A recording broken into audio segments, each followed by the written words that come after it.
განვითარების რა ეტაპზეა ქართული სადაზღვევო სექტორი? არსებულ ტენდენციებსა და გამოწვევებზე დაზღვევის საერთაშორისო დღისადმი მიძღვნილ კონფერენციაზე იმსჯელეს. როგორც ირკვევა, წლიდან წლამდე სადაზღვევო კომპანიების მოგება იზრდება და კონკურენციაც მაღალია.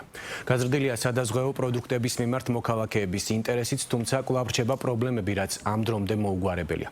მათ შორის სექტორი წლებია ელოდება მესამე პირის პასუხისმგებლობის სავალდებულო დაზღვევის ამოქმედებას. რაც შეეხება მიმდინარე წლის ტენდენციებს, ინფლაციიდან გამომდინარე, ბაზრის მოთამაშეები სადაზღვევო პოლისების მნიშვნელოვან გაძვირებას პროგნოზირებენ. დაზღვევის შესახებ ცნობიერების ამაღლება, დაზღვევის პოპულარიზაციის მხარდაჭერა და მოქალაქეებისთვის მათი უფლებების შესახებ ინფორმაციის მიწოდება. ამ თემებზე გაკეთდა დღეს აქცენტი დაზღვევის დღისადმი მიძღვნილ ღონისძიებაზე, რომელიც საქართველოში უკვე მეოთხედ აღინიშნება. დაზღვევის სახელმწიფო ზედამხედველობის სამსახურის ხელმძღვანელის განცხადებით, გასული წლის შედეგებმა აჩვენა, რომ ყოველწლიურად იზრდება სადაზღვევო საქმიანობიდან მოზიდული პრემია, რომელიც 2024 წელს წინა წელთან შედარებით 18%-ით გაიზარდა და $1,259 მილიონი ლარი შეადგინა. პირველ ადგილზე ბუნებრივია ჯანმრთელობის დაზღვევის მიმართულება. შემდეგ მოდის ავტომობილისა და უძრავი ქონების დაზღვევა. ბოლო 10 წელიწადში, ყოველ 5 წელიწადში ფაქტიურად ორმაგდება სადაზღვევო პრემიას და საკმაოდ კარგია და პოტენციალით სადაზღვევო სფეროს აქვს საკმაოდ დიდი. არის კიდევ რამდენიმე მიმართულება, რომელთაც ნამდვილად შეიძლება ბაზარი კიდევ უფრო სერიოზული გახდეს.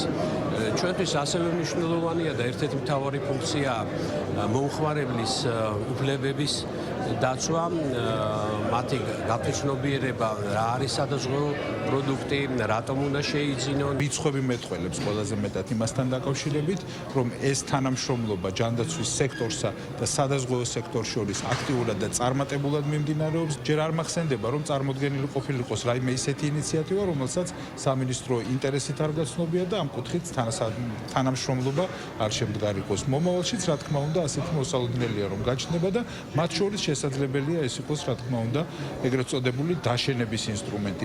ღონისძიებას სადაზღვევო სექტორის წარმომადგენლებიც ესწრებოდნენ.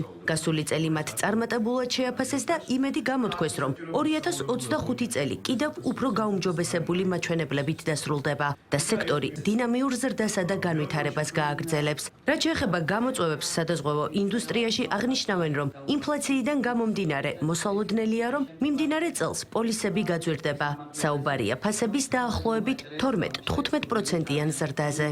სამეცნიერო დაზღვევაზე ველოდებით 12-15%-იანი ინფლაციას, ავტოდაზღვევაში დაახლოებით იგივე ინფლაციას და ბაზარი ისევ დინამიურად იზრდება, დაახლოებით 18-17%-იანს დასრულდებით ბაზრისას წელს. პირველ კვარტალში, როგორც იცით, უფრო მეტად კონსოლიდირებულია ხო, ბევრი კონტრაქტები იწერება პირველ კვარტალში და აქედან გამომდინარე მოცულობა პირველ კვარტალში მეტია. ისევ წამყვანი სახეობა არის სამედიცინო დაზღვევა და შემდეგ ქონების დაზღვევა, ავტოდაზღვევა და სხვა დაზღვევის სახეობა. კვლავ აქტუალურია მესამე პირის პასუხისმგებლობის სავალდებულო დაზღვევის საკითხი. უკვე რამდენიმე წელია სექტორი პასუხისმგებლობის სავალდებულო დაზღვევის ამოქმედებას ელოდება, თუმცა როდის იქცევა კანონპროექტი კანონად, ჯერ კიდევ უცნობია.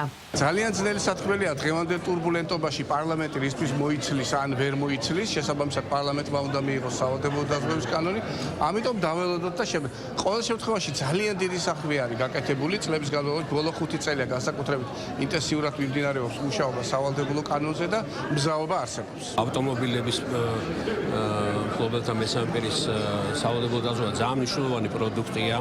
პრაქტიკულად ყველა ქვეყანაშია. ჩვენ საკმაოდ ინტენსიურად ვიმუშავებთ შარშანწინათ და შარშან განსაკუთრებით და სრულად გადავამუშავებთ ის პროექტი, რაც ad რამოდენიმე წლის წინ არსებობდა.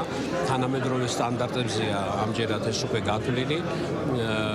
ეს პროდუქტი არის უკვე შეთანხმებული პრაქტიკულად ყველა უწყებასთან მთავრობაში და მოლოდინი მაქვს, რომ უახლოეს პერიოდში პარლამენტში შევადა ეს პროდუქტის საზოგადოებას ეკნება. ქართულ ბაზარზე დღეს 19 სადაზღვევო კომპანია ოპერირებს, რაც სექტორის კონკურენტუნარიანობაზე მიუთითებს. კანონი დაზღვევის შესახებ კი საქართველოში პირველად 1997 წლის 2 მაისს მიიღეს.